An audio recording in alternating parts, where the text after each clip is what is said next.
देखिए ये पावर और इनसे जो चैप्टर है घातांक से संबंधित, ये आपके एग्जाम में पूछता है और बिहार में होने वाली जो प्रतियोगी परीक्षाएं हैं उसमें भी इस तरह का क्वेश्चन पूछता है। तो इसको हम लोग को ध्यान से समझना है, सीखना है और इस पर आने वाले प्रश्नों को कैसे हल किया जाता है उसको देखना है। तो आइए यहाँ पर पहला क्वेश्चन जो है यह है, ये क्या है, वर्गमूल का चिन्ह है ना। तो अंडर रूट 2 का पावर n बराबर क्या है, 64 दिया है, तो n का क्या वैल्यू होगा। यह एक इक्वेशन दिया है इस तरह का अलजेब्रिक फॉर्म में, तो इसका n का वैल्यू क्या होगा। तो आप सीखे हैं कि यह 64 है, या क्या है, 2 का पावर n है, तो हमको इसको भी क्या करना पड़ेगा, 2 के पावर कुछ के रूप में व्यक्त करना होगा सबसे पहले। तो यहाँ पर हम लिख रहे हैं कि 2 का पावर n बराबर, अब देखिए 64 को जब आप निकालिएगा तो कैसे निकालिएगा, यहाँ ध्यान दीजिए। 64 2 से कीजिएगा 32, फिर 2 से कीजिएगा 16, फिर 2 से कीजिएगा 8, फिर 2 से कीजिएगा 4, फिर 2 से कीजिएगा 2, आएगा ना। कितना हुआ, 1 2 3 4 5 6, यानी 2 का पावर कितना हो गया, 6 हो गया। समझ रहे हैं ना। तो यहाँ 2 का पावर क्या हो जाएगा, 6 हो जाएगा। 64 का मतलब 2 का पावर 6 हो गया ना। तो इतना तो लिख ही सकते हैं। अब क्या करना है, यहाँ पर इसका वर्गमूल हटा देना है। वर्गमूल हटाने के लिए क्या करना पड़ेगा, वर्गमूल कैसे हटेगा, जब उसका पावर 2 हो जाएगा तो वर्गमूल ऑटोमेटिक हट जाएगा। तो वर्गमूल हटाने के लिए पावर 2 कर दीजिए दोनों तरफ। तो यहाँ पर √2 का पावर n, इस पूरे का पावर 2 और इसका भी पावर 2 कर सकते हैं। अब यहाँ से वर्गमूल हट जाएगा तो यह हो जाएगा 2 का पावर n बराबर हो जाएगा 2 का पावर, यहाँ 6 है यहाँ 2 है, ठीक है ना। तो आप लोग सीखे होंगे कि a का पावर m और इसका पावर n दिया रहे तो हम लोग लिखते हैं a का पावर m इंटू n, लिखते हैं कि नहीं लिखते हैं। ये क्या होता है, गुना के रूप में हो जाता है। यदि बेस का पावर कुछ दिया है और उस पूरे का पावर भी कुछ दिया है तो इसको क्या करते हैं, गुना कर देते हैं। तो यहाँ 6 दूनी 12, n का पावर यहाँ पर 12 हो जाएगा। अब देखिए, अब दोनों बेस एक जैसा हो गया, आधार सेम हो गया, तो इसका पावर भी क्या हो जाएगा, सेम हो जाएगा। इसलिए हम लिख सकते हैं n बराबर क्या हो जाएगा, 12। तो इसमें यह समझ रहे होंगे कि इसका जो आंसर आएगा, n का वैल्यू निकालेंगे कितना आएगा, 12 आएगा। दूसरा जो क्वेश्चन है, हाँ देखिए दूसरा जो क्वेश्चन है वह दे रहा है, क्या दे रहा है, 3 का पावर 2n और ये क्या है, वर्ग रूट है, इसका स्क्वायर रूट है ना, वर्गमूल है, बराबर 27 है। यहाँ पर 3 का पावर क्या है, 2n है, 2n है ना। तो इस 27 को भी हमको किस रूप में लाना पड़ेगा, बताइए। इस 27 को भी किस रूप में लाना पड़ेगा, 3 के पावर में लाना पड़ेगा। तो 27 का जब 3 पावर कीजिएगा, देखिए यहाँ पर 27 का 3 से कीजिए 9, फिर 3 से कीजिए 3, यानी 27 का मतलब क्या होता है, 3 का पावर 3 होता है कि नहीं होता है, होता है ना। तो यहाँ पर आप कर लीजिएगा इसको कि 3 का पावर 2n बराबर 3 का पावर 3 कर सकते हैं ना। लेकिन यहाँ पर क्या करना है, स्क्वायर रूट हटाना है। तो स्क्वायर रूट हटाने के लिए हमको क्या करना पड़ेगा, स्क्वायर करना पड़ेगा। तो केवल इधर स्क्वायर नहीं कर सकते हैं, दोनों तरफ स्क्वायर करेंगे तभी ना एक जैसा होगा। तो दोनों तरफ स्क्वायर कर दीजिए। तो यहाँ पर हो जाएगा 3 का पावर 2n बराबर 3 का पावर 3 इंटू, होगा ना। ये ऐसे भी लिख सकते हैं, अब इसका स्क्वायर होगा तो जो है वो आ जाएगा 3 का पावर 2n। अब बताइए इसका स्क्वायर होगा तो क्या होगा, फिर उसी फार्मूला पर आइए, a का पावर m और पूरे का पावर n, वही चीज है ना। तो a का पावर mn हो जाएगा, यानी गुना हो जाएगा। तो 3 का पावर क्या हो जाएगा, 6। जब बेस बराबर हो जाए तो इसका पावर भी क्या हो जाता है, बराबर हो जाएगा कि नहीं। तो यहाँ पर लिख सकते हैं 2n बराबर क्या हो जाएगा, 6।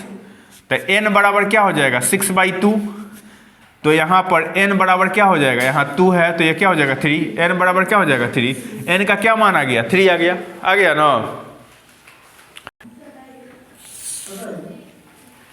यहाँ पर ध्यान दीजिए, यहाँ पर कुछ क्वेश्चन दिए हुए हैं, उसी आधार पर इसको क्या करना है, सॉल्व करना है। यदि आप पावर एंड इनसे जो चैप्टर है, घातांक से संबंधित जो चैप्टर है, यदि उसको अच्छा से आप अध्ययन किए हैं तो निश्चित रूप से इसको बना पाइएगा। तो यहाँ ध्यान से समझिए, उससे रिलेटेड जो फॉर्मूला है उसको समझने का प्रयास कीजिए। जैसे क्वेश्चन एक दिया है, सबसे पहला क्वेश्चन है 5 का पावर, देखिए यहाँ पर कैसे सॉल्व करते हैं। 5 का पावर 2n-3 बराबर 125 दिया है, तो पूछेगा n का क्या वैल्यू होगा, n का क्या वैल्यू होगा। तो इसको कैसे सॉल्व करेंगे देखिए यहाँ पर बेस में क्या है, आधार में 5 है, तो इस 125 को भी क्या करेंगे, 5 के आधार 5 के पावर में इसको क्या करेंगे, कन्वर्ट करने का प्रयास करेंगे। तो आप बताइए सर, यहाँ पर हो जाएगा 5 का पावर 2n-3 बराबर इस 5 का पावर कितना लिखेंगे, 150 3 लिखेंगे 5 का पावर। अब देखिए दोनों का बेस क्या हो जाएगा, सेम हो गया, यानी दोनों का आधार क्या हो गया, एक जैसा हो गया, तो इसका पावर भी क्या हो जाएगा, बराबर हो जाएगा कि नहीं। 2n-3 बराबर 3, ये हो जाएगा 2n बराबर 3 + 3, इधर जाएगा तो प्लस हो जाएगा, तो 2n बराबर क्या हो जाएगा, 6 हो जाएगा। n बराबर 6/2, यानी n का मान क्या हो जाएगा, 3 हो जाएगा। ये इसका आंसर आ गया। चलिए अगला क्वेश्चन जो है 11 का पावर 1/2 इंटू 11 का पावर 1/4, तो इसको जब सॉल्व करेंगे तो देखिए यह 4 नंबर क्वेश्चन है। यह कह रहा है 11 1/2 इंटू 11 का पावर कितना है, 1/4 है। तो इसमें हम एक चीज देख पा रहे होंगे कि यहाँ भी क्या है, सेम है, बेस क्या है, सेम है। तो जब बेस सेम रहे तो ये किस फॉर्मूला पर आ जाएगा, ये आएगा सर आपको a का पावर m इंटू a का पावर n। जब बेस सेम हो जाएगा और यह किस रूप में है, यह गुना के रूप में है, तो यह क्या हो जाता है, प्लस हो जाता है, यानी a का पावर m प्लस n हो जाता है। तो इसको सॉल्व कीजिएगा तो 11 का पावर 1/2 प्लस 1/4, यानी 11 का पावर, यहाँ दोनों का एलसीएम जब निकालिएगा तो ये क्या हो जाएगा, 4 हो जाएगा ना, 2 + 1, यानी 11 का पावर कितना हो जाएगा, 3/4। ये इसका आंसर हो जाएगा, 11 का पावर कितना हो जाएगा, 3/4। अगला जो क्वेश्चन है वह है 5 नंबर। देखिए 5 नंबर जो क्वेश्चन है वह क्वेश्चन क्या है, 5 नंबर जो क्वेश्चन है वह है, ध्यान दीजिए 5 नंबर क्वेश्चन का रहा है 7 का पावर 1/4, 7 का पावर 1/4 इंटू 7 का पावर 1/2, और देखिए यहाँ भाग दिया है, यहाँ पर क्या दिया है, भाग 7 का पावर 1/4। तो आप लोग बोध मार्क्स में पढ़े होंगे कि पहले यहाँ 2 चीज़ है, गुना है, यहाँ भाग है, तो पहले भाग की क्रिया होगी कि पहले गुना की क्रिया होगी, पहले भाग की क्रिया होगी, ठीक है ना। तो पहले हम लोग इसका करेंगे, ठीक है ना। तो इसका करेंगे तो यहाँ पर लिखेंगे 7 का पावर 1/4 इंटू 7 का पावर 1/2। अब देखिए यह दोनों का बेस क्या है, सेम है, तो यह है आपके इस फॉर्मूला पर आएगा a का पावर m भागा a का पावर n, ठीक है ना।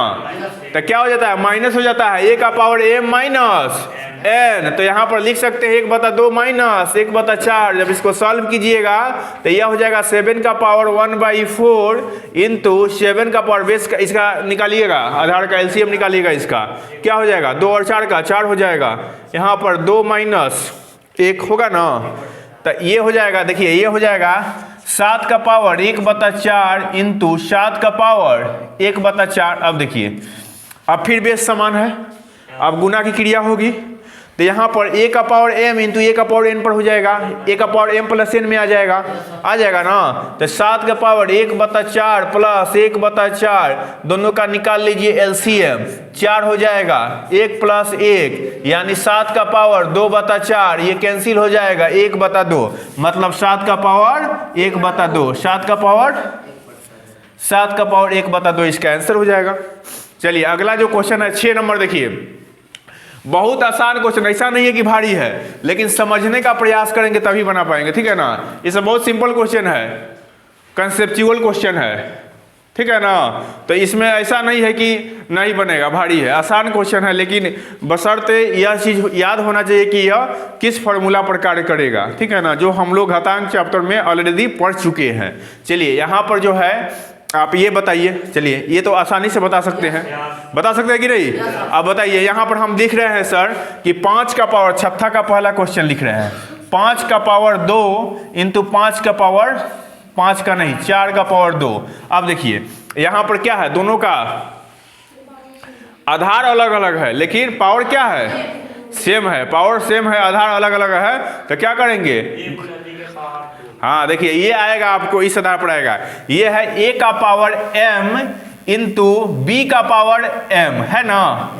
यानी पावर सेम आधार अलग अलग, तो ये लिखते हैं आपको ab का पावर m, यानी इसके आधार को गुना कर दीजिए, पावर तो सेम ही रहेगा। तो क्या करना है 5 गुना 4 20, ऐसे कर देना है 5 गुना 4 और पावर क्या 2, तो क्या हो जाएगा 20 का पावर 2, तो 20 का पावर 2 मतलब 400। चलिए अगला क्वेश्चन है 3 का पावर 2 और 3 का पावर 4। अब देखिए यहाँ बेस अलग अलग था लेकिन पावर सेम था, यहाँ पर बेस सेम है पावर अलग अलग है। तो a का पावर m इंटू a का पावर n, तो a का पावर m प्लस n, तो आप यहीं पर इसको सॉल्व कर दीजिए ना। 3 का पावर कितना हो जाएगा बताइए, 4 2 6, 3 का पावर 6, इसका आंसर हो जाएगा, ठीक है ना। अगला क्वेश्चन देखिए, अगला क्वेश्चन कह रहा है क्या कह रहा है, देखिए कह रहा है कि 2 का पावर 0, चलिए हम इसको यहीं पर लिख देते हैं। 2 का पावर 3 नंबर क्वेश्चन, 2 का पावर 0 गुना 3 का पावर 0 जोड़ 4 का पावर 0, है ना।